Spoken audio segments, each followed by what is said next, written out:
اگر آپ چینل پر پہلی بار آئے ہیں تو ابھی سبسکرائب کر کے بیل آئیکن پریس کریں اور رہیں باخبر۔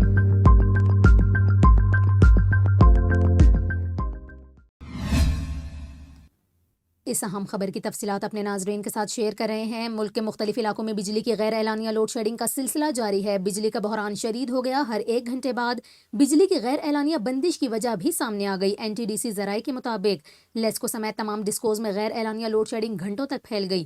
وجہ جو بتائی گئی ہے، گڈو پاور پلانٹ سسٹم میں واپس نہ آ سکا، جس کے باعث بجلی کا بحران شدید ہو گیا۔ ذرائع کا یہ کہنا ہے کہ لیسکو کا شارٹ فال 1000 میگا واٹ سے بڑھ گیا اور صرف 1500 میگا واٹ بجلی مل رہی ہے۔ بند پاور پلانٹس آج بھی نہیں چلائے جا سکے۔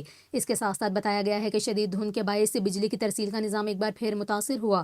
ترجمان پاور ڈویژن کا یہ بتانا ہے کہ شدید دھند کے باعث گڈو کے قریب NTDC کی ٹرانسمیشن لائن سٹرپ کر گئی تھیں۔ دھند کی وجہ سے 550 اور 220 kV کی لائنوں کو نقصان پہنچا۔ ٹرپنگ سے 500 kV کے سرکٹ بریکر کو بھی نقصان پہنچا تھا۔